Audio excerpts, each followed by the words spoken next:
This story is titled, My Brother Slept with My Fiancée and Got Her Pregnant. My mom blamed me and demanded I took care of the child. Hey everyone! If you're enjoying these stories and want to support the channel, don't forget to hit that subscribe button. It really helps our channel. Now let's start the video. OP starts by saying, growing up, it didn't take a genius to figure out who my mom's favorite was. It was Alex, my younger brother. It wasn't like she ever said it outright, but her actions made it glaringly obvious. The way she coddled him, praised him, and defended him no matter what. It was like he could do no wrong. Meanwhile, I was the responsible one. If anything went wrong, even if I wasn't involved, it was somehow my fault. Take the vase incident, for example. Mom had this expensive vase she loved, always talking about how it was a family heirloom or something. One day, Alex, who was maybe 8 at the time, broke it while playing soccer in the house. I was upstairs doing homework when I heard the crash. Before I even reached the scene, Mom was already yelling at me. Why weren't you watching him, Liam? You're older, you should have stopped him. I tried to defend myself, but it was useless. Alex stood there looking sorry, and that was enough for her to let him off the hook. She turned her full fury on me, ranting about how I needed to set a better example. I didn't even bother arguing after that. What was the point? It wasn't just about taking the blame, though. Alex got all the praise, too. When I achieved something, it was met with lukewarm acknowledgement at best. In 5th grade, I won a citywide math competition. I came home with my little trophy, beaming, ready to share the good news. Mom glanced at it and said, "Good job, Liam," before turning back to her cooking. A few months later, Alex got a participation ribbon at a soccer tournament, and you'd think he'd won the World Cup. Mom threw a pizza party for him, inviting family and neighbors over to celebrate. When I asked why she didn't do anything for my math win, she said, "Alex needs encouragement. You're older. You don't need that kind of attention." My dad, he stayed quiet through all of this. It wasn't that he didn't care. He'd give me these small, sympathetic smiles when Mom went overboard, but he never stood up for me. I think he was afraid of upsetting her, or maybe he just didn't know how to handle her intensity. Either way, his silence made it clear I was on my own. This favoritism didn't end when we got older. If anything, it became more pronounced. I got into a prestigious university on a full scholarship, a result of years of hard work and sacrifice. My mom barely reacted. She didn't even visit me on move-in day. I packed up my life, got on the bus by myself, and set up my dorm room alone. It stung, but I told myself it was fine. I didn't need her approval. When Alex got into a local community college a few years later, Mom acted like it was the greatest achievement ever. She threw him a party, complete with balloons, a cake, and a slideshow of his high school highlights. They even bought him a used car as a congratulations gift. I couldn't believe it. I had to bike 5 miles to my part-time job during high school and save every penny just to afford textbooks. When I asked why they never helped me like that, Mom said, "You're independent, Liam. You didn't need our help. Alex's situation is different." Alex's situation included dropping out after 1 semester, but Mom wasn't even upset. "He's just figuring out what he wants to do," she said. "He'll find his path." Meanwhile, I was working 2 jobs, studying full-time and barely scraping by. I didn't ask for their help again. I knew what the answer would be. Over the years, Alex jumped from one failed venture to another. He opened an online store that went under in a few months, tried starting an app but never finished it, and even dabbled in selling sports gear, which also flopped. Each time, Mom would bail him out, pouring money into his projects and assuring him he just needed to find himself. When I asked why she kept enabling him, she snapped, "He's talented, Liam. He just hasn't found his stride yet. We're his family. We have to support him." I didn't get that kind of support. I never asked for much, but even when I did, it was always the same response. "You're strong. You can handle it on your own." By the time I graduated, I had a chip on my shoulder the size of a boulder. I wanted to believe that my success would finally make her see me, but it never did. Every achievement of mine was overshadowed by Alex's failures and her relentless need to prop him up. It wasn't just the favoritism, it was the way it made me feel invisible. No matter how hard I tried, I was never enough. I could win awards, land a great job, and be completely self-sufficient, but it didn't matter. To her, Alex was always the priority. Dad's inaction hurt just as much, if not more. I knew he saw what was happening. He wasn't blind. But he never stood up for me. Never told Mom she was being unfair. His silence felt like betrayal. Looking back, I think I stayed quiet because I didn't know how to fight it. What do you do when your own mom doesn't see your worth? When your dad won't defend you? I thought if I worked hard enough, accomplished enough, it would change. But it didn't. By the time Emma came into my life, I was tired. Tired of fighting for recognition. Tired of trying to prove I mattered. I didn't realize it at the time, but meeting her was like a lifeline. For the first time in my life, someone saw me for who I was, not who I was supposed to be. I met Emma at a party I almost didn't go to. Alex had insisted I come along, pestering me for days. "Come on, Liam, you're so boring. Live a little," he said. I'd just gotten off a grueling double shift at work, so the last thing I wanted was to hang around Alex's loud friends. But in a rare moment of letting my guard down, I went. The party was the usual kind of chaos Alex thrived in. Booming music, people spilling drinks, and a haze of cigarette smoke clinging to the air. I lingered near the edge of the room, sipping on a beer and counting the minutes until I could slip out unnoticed. That's when I saw her. Emma was standing by the kitchen counter, laughing at something someone said. She had this way of commanding attention without even trying. It wasn't just her smile, it was her energy, her warmth. She looked up, caught my eye, and gave me a small, curious smile. I'm not the type to make the first move, but something about her made me feel braver than usual. I walked over and awkwardly introduced myself. "Hey, I'm Liam, Alex's older brother." "Alex has an older brother?" she said, her tone playful. "He never mentioned you." I laughed. "That doesn't surprise me. I'm usually in the background." We started talking, and before I knew it, the party felt like it had faded away. We talked about everything, our jobs, our favorite books, even the dumbest movies we loved as kids. Emma was sharp, funny, and easy to talk to. By the end of the night, I felt like I'd known her forever. Before she left, I asked for her number. She smiled, scribbled it on a napkin, and said, "Don't make me regret this." Our first date was at a small coffee shop. I was nervous, but Emma put me at ease right away. She had this way of making you feel like the most important person in the room. I couldn't believe someone like her would be interested in someone like me. Things moved fast after that, but not in a chaotic way. It all felt natural, like it was meant to happen. We started spending every free moment together. Movie nights turned into lazy Sunday mornings, and eventually I asked her to move in with me. Living with Emma was the happiest I'd ever been. She made our tiny apartment feel like a home. We'd stay up late talking about our dreams, our plans for the future. For the first time, I felt like I had someone in my corner, someone who saw me, not just the version of me my mom or Alex defined. A year into living together, I started thinking about proposing. I saved for months, cutting back on everything I could. The ring wasn't extravagant, just a simple platinum band with a small diamond, but it was exactly her style. On our 4th anniversary, I planned the perfect moment. We went for a walk in the park where we had our first date. I was shaking with nerves when I got down on one knee, but Emma's face lit up with a smile that erased every doubt I had. "Yes," she said, before I even finished asking. I thought my life was finally on track. For once, it felt like I had something Alex couldn't take away, something that was mine. When we announced our engagement, I was hopeful. I thought maybe this would be the moment my family would finally celebrate something I'd done. But my mom's reaction was underwhelming, to say the least. "Well, congratulations, I guess," she said with a forced smile. My dad muttered, "Good luck," like he was half distracted. "And Alex?" He didn't say much at all, just stood in the corner with this strange look on his face. It wasn't happiness, it was something I couldn't quite place at the time. After that, Alex started hanging around Emma more. At first, I didn't think much of it. He was always the charming one, the one who could make people laugh. I figured he was just being himself. But as time went on, his comments started to bother me.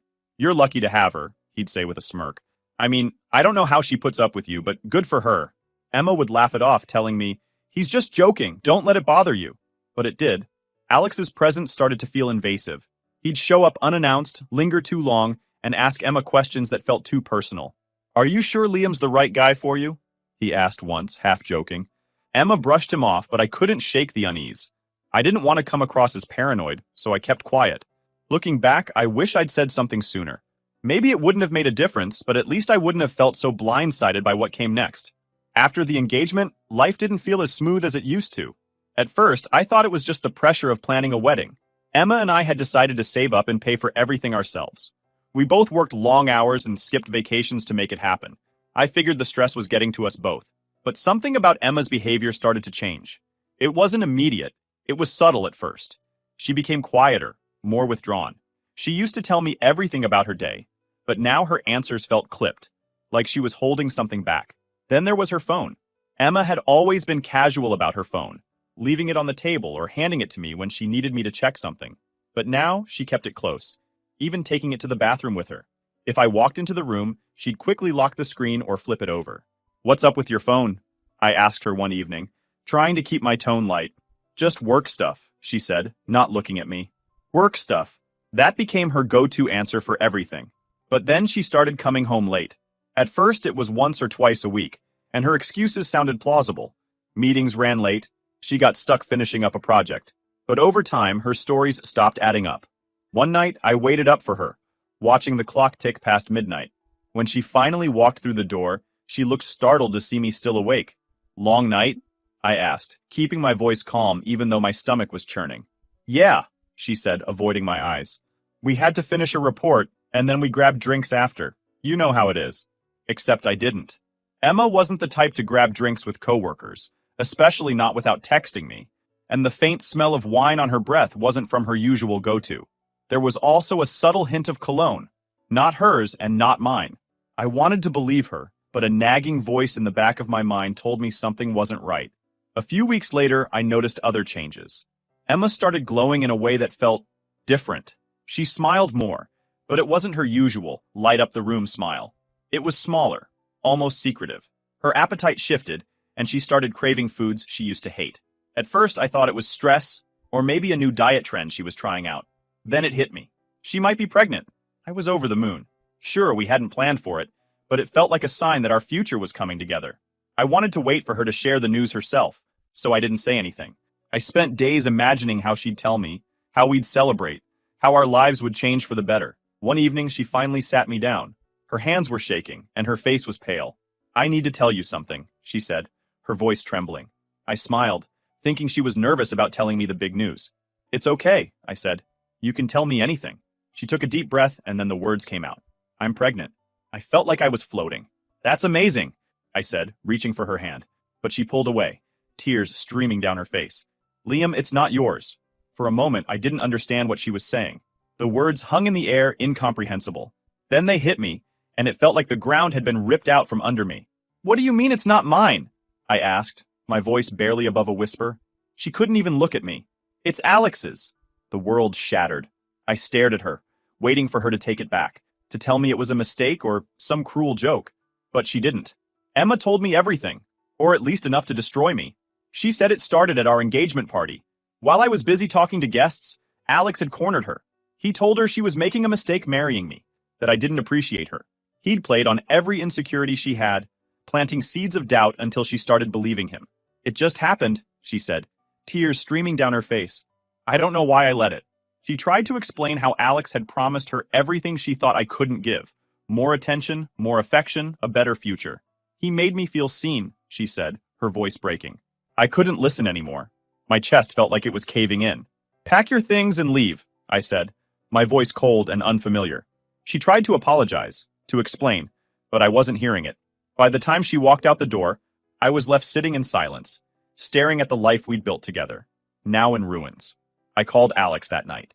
He picked up on the first ring, like he'd been expecting it. "What did you do?" I demanded. His response was as casual as if I'd asked him about the weather. "It was a mistake," he said. "It didn't mean anything." But when I pushed harder, his tone shifted. "Maybe if you were a better fiancé, this wouldn't have happened," he said, his words dripping with smugness. I saw red. I grabbed my keys and drove to his place, not thinking about what I'd do when I got there.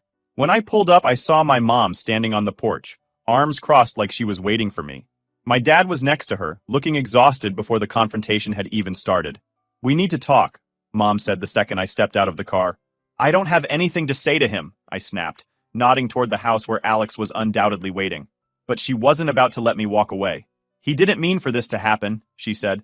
"Emma led him on. You have to forgive him. He's your brother." I stared at her in disbelief. "Forgive him? He slept with my fiancée. He got her pregnant. He's your brother," she repeated, like that made it all okay. "Family comes first." I looked at my dad, hoping for some kind of support, but he just looked away. In that moment, I knew I was on my own. After that night, it became clear that my family had already chosen sides, and it wasn't mine. For days after my confrontation with Alex and my parents, I avoided their calls. At first, I thought they'd let it go, but my mom was relentless. She left voicemail after voicemail, her tone switching between guilt-tripping and outright anger. "Liam, you're being ridiculous. You're tearing this family apart," she said in one. My dad called too, but his messages were softer, almost apologetic. "Your mom is upset. We just want to sit down and talk this through." It wasn't reassuring. If anything, it made me angrier. I didn't need a conversation. I needed them to understand how deeply they'd betrayed me. And it wasn't just them. My mom started rallying the extended family. Before long, aunts and uncles I hadn't spoken to in years were calling, texting, even leaving comments on my social media posts. They all said the same thing. "You have to forgive Alex. He's your brother. Families go through rough patches. You'll regret cutting him out." It was like they didn't even care about what Alex had done. No one mentioned the betrayal, the lies, or the fact that he had knowingly destroyed my relationship. Instead, they framed it as a misunderstanding, that I was blowing out of proportion. One night, I got a call from my cousin Katie. She's one of the few relatives I've always been close with, so I answered, hoping for some kind of support. "Liam, I just heard," she said, her voice hesitant. "Please don't tell me you're calling to defend Alex," I said. "No," she replied quickly. "I think what he did is disgusting. I don't understand why everyone is blaming you." I let out a bitter laugh, because that's how it's always been. Alex can do no wrong, and I'm the one who's expected to clean up the mess. Katie didn't argue. She knew I was right. "I just wanted to check on you. If you need someone to talk to, I'm here." Her words meant more than I could express. She was one of the only people who saw what was happening for what it was. A complete and utter betrayal. But most of the family wasn't like Katie. They bought into my mom's narrative that Alex was the victim, that Emma had seduced him, and that I was overreacting by refusing to forgive them. My mom even had the audacity to suggest I reach out to Emma and help her through this. "Help her?" I snapped when she brought it up over the phone. "That's your solution? After what they did to me?" "She's pregnant, Liam," Mom said, as if that justified everything. "The baby is innocent in all of this. You can't just walk away." "I don't owe that baby, or them, anything," I said before hanging up. But it didn't stop there. My mom started showing up at my apartment. The first time, she knocked on the door for nearly an hour before finally leaving. The second time, she camped out in her car across the street, waiting for me to come outside. It was unsettling, to say the least. I started taking alternate routes home and avoided going out unless I absolutely had to. But she wasn't the only one escalating things. One afternoon at work, I got a call from the front desk. "Hi, Liam. There's someone here to see you. She says she's your mother." I froze. "Tell her I'm busy," I said. Mom didn't take the hint. Instead, she started spinning stories to my coworkers. One of them, Clara, approached me later that day with a concerned expression. "Hey, is everything okay? Your mom was here, and she said you were refusing to help your family. She seemed really upset." I wanted to scream. Instead, I muttered, "She's overstepping," and left it at that. Things came to a head when Alex showed up at my gym one evening. It was my safe space, the one place I could go to clear my head. I was mid-workout when I spotted him near the entrance, that same smug grin plastered on his face. I ignored him at first, hoping he'd leave, but he didn't. Instead, he sauntered over to the bench press where I was working out. "Well, look who it is," he said, leaning casually against the equipment. "Still mad about Emma?" I didn't respond. I put my earbuds back in and moved to another machine, but he followed me. "Come on, Liam, lighten up. It's not like you were perfect. Maybe if you'd been a better fiancé, she wouldn't have come to me." My fists clenched, but I kept my focus on the weights. "Admit it," he continued. "You're just mad because I'm better at giving her what she needed. That was it." I turned to him, my voice low but firm. "Get out, Alex. Now." He laughed. "Or what? You gonna run crying to Mom?" The next thing I knew, we were in a full-blown fight. I swung first, I won't deny it, but he shoved me into the bench before I could land another hit. The gym staff broke it up before things got worse, but I left with a split lip and a bruise forming on my shoulder. The incident only added fuel to the fire. Alex filed a police report, claiming I'd assaulted him without provocation. My mom backed him up, of course, spinning the story to make me look like the aggressor. It was the final straw. The next day, I filed for a restraining order against Alex and my parents. When they found out, Mom called, furious. "How could you do this to us? We're your family. You stopped being my family the moment you sided with him," I said before hanging up. The court hearing was a nightmare. Mom cried, telling the judge it was all a misunderstanding. Alex played the victim, claiming he'd only come to the gym to talk and that I'd attacked him out of nowhere. But I had evidence. Texts, voicemails, and even security footage from the gym painted a very different picture. The judge wasn't buying their story. The restraining order was granted, and for the first time in months, I felt like I could finally breathe. After the restraining order was granted, I thought things might finally settle down. I was wrong. The silence from my family didn't last long. A week after the court hearing, I received a letter in the mail. It was from my mom. The letter was handwritten, pages long, and dripping with guilt-laden phrases like, "You're breaking my heart," and "How could you do this to your family?" She went on about how Alex had made a mistake, how Emma wasn't innocent in this either, and how the restraining order was a betrayal. She ended it with, "We'll always be your family, no matter how hard you try to push us away." I tore the letter in half and threw it in the trash. But it didn't stop there. My relatives started calling again. Apparently, Mom had told them about the restraining order, but only her version of the story. In her narrative, I was the vengeful son tearing the family apart over a misunderstanding. "You're being so dramatic, Liam," my aunt said during one call. "This is just family drama. Everyone has it." Another relative chimed in with, "You can't stay mad forever. What's done is done. Focus on the baby. It's not their fault." It was like they all shared a script, each trying to guilt me into forgiving Alex and coming back to the family. None of them cared about the betrayal, the lies, or the emotional toll it had taken on me. The final straw came when my mom showed up at my workplace again, despite the restraining order. This time, she brought Alex with her. I spotted them in the parking lot as I was leaving for lunch. They were standing by my car, Mom waving her arms like she was lecturing someone. Alex leaned against the hood, arms crossed, smirking like he always did when he thought he had the upper hand. "Liam!" Mom called when she saw me. "We need to talk!" I turned on my heel and started walking back toward the building, but Alex's voice stopped me. "Running away again?" "Typical," he said, loud enough for everyone nearby to hear. I spun around, keeping my distance. "You're violating a court order," I said, my voice steady. "Leave, or I'll call the police." Mom looked offended. "We're just trying to fix this. You're being unreasonable." "There's nothing to fix," I said. "You chose your side. Now deal with the consequences." Alex pushed off the car, taking a step closer. "You're pathetic," he sneered. "You can't even face your own family." Before I could respond, a coworker came outside and quietly asked if I needed help. I nodded, grateful for the backup. Alex muttered something under his breath, but they both left before the situation escalated. That night, I realized I couldn't stay. The restraining order had given me some protection, but it wasn't enough. They knew where I lived, where I worked, and they had no intention of leaving me alone. The next day, I made up my mind. I was going to leave town, start fresh somewhere far away from them. Packing up my life wasn't easy. I sold most of my belongings, keeping only the essentials. As I packed, I couldn't help but think about all the times I tried to make things work with my family. The holidays where I felt invisible, the milestones they barely acknowledged, the constant comparisons to Alex. By the time I sealed the last box, I felt a strange mix of sadness and relief. I wasn't just leaving behind my family. I was leaving behind years of hurt and disappointment.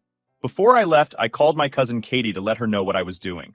She was one of the few people who had supported me through all of this. "Are you sure about this?" she asked. "It's a big step." "I'm sure," I said. "I can't keep living like this, Katie. They'll never change." She didn't argue. "If you need anything, call me," she said. "And don't forget, you deserve better than what they've given you." Her words stuck with me. The day I left, I didn't tell anyone except Katie. I packed up my car, deleted my old social media accounts, and started driving.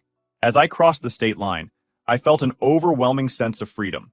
I didn't know what my future held, but I knew one thing. It wouldn't include them. Emma's life fell apart faster than even I expected. Alex left her a few months into her pregnancy, disappearing without so much as a goodbye. He left her with no money, no plan, and absolutely no support. I didn't hear about it directly, of course. I'd cut all ties with my family, and I had no intention of reopening old wounds. But they couldn't leave me alone. Katie, my cousin, was the first to tell me. "Did you hear about Alex?" she asked during a rare phone call. "No," I said bluntly, already dreading what she might say. "He left Emma, just up and vanished. She's a wreck, and now her parents have disowned her because of the whole situation. They said she brought shame to the family." I didn't respond. What was there to say? Emma had made her choices, and now she was facing the consequences. But part of me couldn't help but feel a sliver of pity. As much as I hated what she'd done to me, I wouldn't wish Alex's betrayal on anyone. Katie continued, her voice softer. "She's staying in some cheap motel now, barely scraping by. Her family won't even speak to her. It's bad, Liam. I wanted to feel vindicated. I wanted to laugh and say, serves her right. But all I felt was a hollow ache, like the final chapter of a book I never wanted to read. Alex's disappearance didn't surprise me. He'd never been one to stick around when things got tough. But what did surprise me was how my mom reacted. Or didn't react, rather. She's making excuses for him again, Katie said during another call. She's telling everyone he just needs time to figure things out. Can you believe that? Of course I can, I replied bitterly. That's what she's been doing his whole life. But this time, her excuses weren't landing as well as they used to. Even my dad, who had always been passive, seemed fed up. Katie told me he'd started spending more time at work, avoiding the house entirely. Your dad looks miserable, she said. I think he's finally seeing the damage your mom's favoritism has done. But you know him. He won't say anything. It didn't matter to me anymore. I wasn't interested in what my parents thought or how they were coping. They'd chosen Alex over me time and time again, and now they could deal with the fallout. Emma's family cutting her off added another layer to the mess. From what I heard, they were furious when they found out about her affair with Alex. They'd initially supported her when we got engaged, but once the truth came out, they wanted nothing to do with her. Her dad called her a disgrace, Katie said. Can you imagine hearing that from your own parent? I could. In a way, Emma was experiencing the same rejection I'd felt my entire life. The difference was, she'd brought it on herself. The guilt tripping from my mom intensified after Alex left Emma. She called from unknown numbers, left voicemails, and even sent me emails. You're still her fiancé in a way, one message said. You should help her, Liam.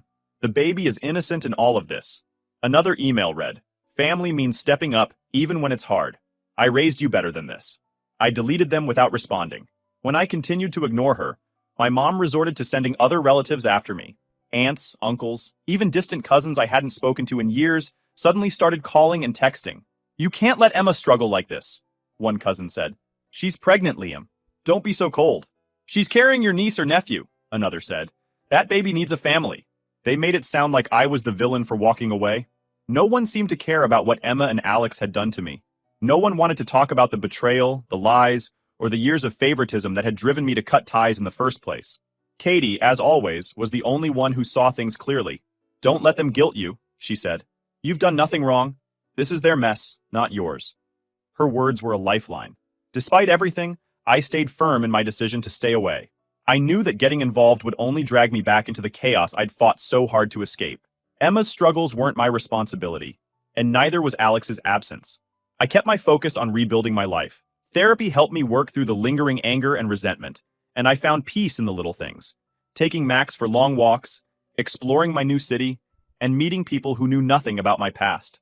Sometimes, late at night, I'd wonder how things might have been different.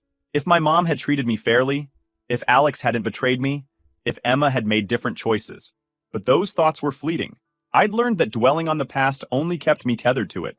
Emma's story became just another chapter in the long list of reasons I had to cut ties with my family.